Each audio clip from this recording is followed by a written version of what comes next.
হয়েছিল, আপনি যাবেন না আমাদের সাথে মেলায়? তিনি বলেছেন, না আমি যাব না। তিনি বললেন, তাল্লাহে লা আকিদান্না আসনামাকুম, অবশ্যই যখন তোমরা আমার অগোচরে চলে যাবে তখন আমি তোমাদের এই মূর্তিগুলিকে একেবারে ভেঙে খান খান করে দেব। এই কথা তিনি বললেন। ফাজালাহুম জুজাজ, তিনি মূর্তিগুলিকে একেবারে চৌচির করে দিলেন। মাত্র যে বড় মূর্তিটি ছিল সেই মূর্তিটিকে তিনি রেখে দিলেন, তারা এসে যেন বোকা সাজে। ইব্রাহিম আলাইহিস সালাম সমস্ত মূর্তিকে ভেঙে দিয়েছিলেন। আমার নবী মুহাম্মদ সাল্লাল্লাহু আলাইহি সাল্লাম যেদিন কাবা ঘরে ঢুকলেন সেদিন এই লাঠি হাতে করে ঢুকলেন। লাঠি হাতে করে কাবা ঘরে ঢুকে বললেন, জাল হক, এসেছে সত্য, ওয়াজাহাকাল বাতিল, চলে গেছে মিথ্যে। ইন্নাল বাতিলা, নিশ্চয় মিথ্যে, কানা যাহুকা, চিরদিন মিথ্যে। এই বলে তিনি সেই কাবা ঘরের ছবি মূর্তিগুলিকে লাথি মেরে ভেঙে চৌচির করে দিলেন। কোন মুসলমানের বাচ্চা মূর্তিকে সম্মান করতে পারে না।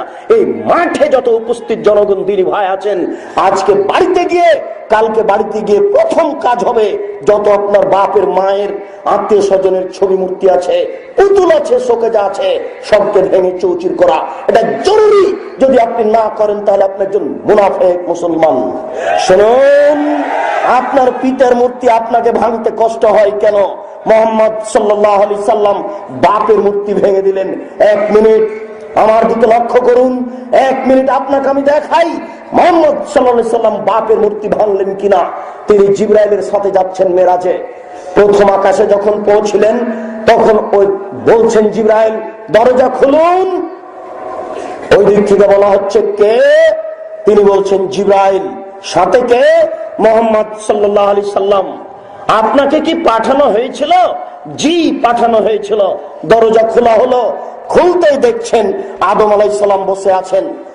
জিবরাইল আলাইহিস সালাম বললেন, হো আদম, হো আবুকা ফাসাল্লাম আলাইহি, ইনি হচ্ছেন আদম, ইনি হচ্ছেন আপনার পিতা, আপনি তাকে সালাম দেন।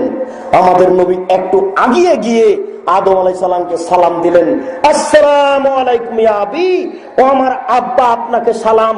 তখন আদম আলাইহিস সালাম বলছেন, ওয়া আলাইকাস সালাম ইয়া ইবনি সালেহ, ও নবী সালেহ, ও আমার সৎ ছেলে, ও সৎ নবী, তোমাকেও সালাম। এই বলে তিনি উপরে চলে গেলেন।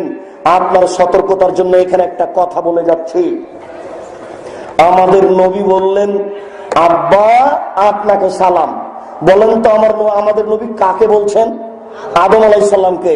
তখন আদম আলাইহিস সালাম বলছেন, ও আমার সৎ ছেলে, তোমাকেও সালাম। আদম হচ্ছেন মাটির তৈরি, সবাই জানে, আর আমার নবী হবেন নূরের তৈরি। আরে বুদ্ধি বিদ্যা না হয় নেই তো মুফাসসির সাহেবের কি একটু বুদ্ধিও নেই যে বাপ হবেন মাটির তৈরি আর বেটা হবেন নূরের তৈরি? এটা হয় কি করে? বাপ বেটা একজন হবেন মাটির তৈরি আর একজন হবেন নূরের তৈরি। আরে বিদ্যা নেই, একটু তো বুদ্ধিও থাকতে হবে, যে কথা তো সমাজে চলতে হবে। জিবরাইল আলাইহিস সালাম চলে গেলেন সপ্তম আকাশের উপরে। সপ্তম আকাশের উপরে যখন গেলেন তখন দেখলেন ইব্রাহিম আলাইহিস সালাম বসে আছেন। জিবরাইল আলাইহিস সালাম বললেন, হুয়া ইব্রাহিম, হুয়া আবুকা ফাসাল্লাম আলাইহি, তিনি হচ্ছেন ইব্রাহিম, তিনি আপনার পিতা, আপনি তাকে সালাম দেন। আমাদের নবী আগিয়ে গেলেন। আগিয়ে গিয়ে বলছেন, আসসালামু আলাইকুম ইয়া আবি, ও আমার আব্বা আপনাকে সালাম। তখন ইব্রাহিম আলাইহিস সালাম বলছেন, ওয়া আলাইকাস সালাম ইয়া ইবনি সালেহ, ও নবী সালেহ, ও আমার সৎ ছেলে, ও সৎ নবী, তোমাকেও সালাম। যেই ভাষা আদম আলাইহিস সালাম বলেছেন সেই ভাষা ইব্রাহিম আলাইহিস সালাম বললেন। অর্থাৎ আমাদের নবী ইব্রাহিম আলাইহিস সালামকে বললেন আব্বা, আর ইব্রাহিম আলাইহিস সালাম আমাদের নবীকে বললেন ছেলে। ইব্রাহিম আলাইহিস সালাম আর আমাদের নবী বাপ বেটা। এবার যখন তিনি কাবা ঘরে ঢুকলেন, কাবা ঘরের ছবি মূর্তিগুলো ছিল ইব্রাহিমের, কাবা ঘরে মূর্তিগুলি ছিল ইসমাইলের, ইসহাকের। তিনি লাঠি হাতে করে কাবা ঘরে ঢুকে সব মূর্তিগুলি ভেঙে খান খান করে দিলেন, চৌচির করে দিলেন। নিজের বাপের মূর্তিকে সম্মান করলেন না। মুসলমান কোনোদিন মূর্তি তৈরি করতে পারে না, মুসলমান কোনোদিন মূর্তি গড়তে পারে না, মুসলমান কোনোদিন মূর্তিকে সহ্য করতে পারে না। আমি বলেছিলাম এদেশের এই এলাকার মেয়রকে গত বছর, জনাব পিতার মূর্তি বানাচ্ছেন কেন? চলবে না, এখানে বসে। এখানে বলেছিলাম জনাব মেয়র সাহেব আমাকে বলছেন যে মাওলানা বারকুল্লাহ আমাকে ফতোয়া দিয়েছে করা যায়। জি না, কিয়ামত পর্যন্ত হবে না। এই জাতি মূর্তি ভেঙে দেওয়ার জন্য এসেছে। মুসলমান কোনদিন মূর্তিকে সম্মান করতে পারে না, অসম্ভব হতে পারে না। জাতিকে বলে জানাচ্ছি, জেল বলে ভাবি না, শেল বলে ভাবি না। যতক্ষণ পর্যন্ত দেহে শ্বাস আছে ততক্ষণ পর্যন্ত হাদিসের অনুবাদ করবো ইনশাআল্লাহ। এই দেশের মাটিতে যদি হিন্দু কথা বলতে পারে, এই দেশের মাটিতে যদি ইহুদি কথা বলতে পারে, এই দেশের মাটিতে যদি খ্রিস্টান কথা বলতে পারে, আমি আব্দুর রাজ্জাক এই দেশের মাটিতে হাদিসের অনুবাদ করতে পারি। আমি এই দেশের মাটিতে হাদিসের অনুবাদ করতে পারি। দেশবাসী জেনে রাখো, দেশ শ্বাস থাকাকালীন অনুবাদ করবই করব, দেশ দেহে শ্বাস থাকাকালীন অনুবাদ করবই করব। নবী বলেছেন, আলী ছাড়বে না কোন ছবি মূর্তি, সবকে ভেঙে খান খান করে দাও। তুমি ছাড়বে না কোন উঁচু কবর, তুমি সবকে ভেঙে সমান করে দাও। মুসলিম।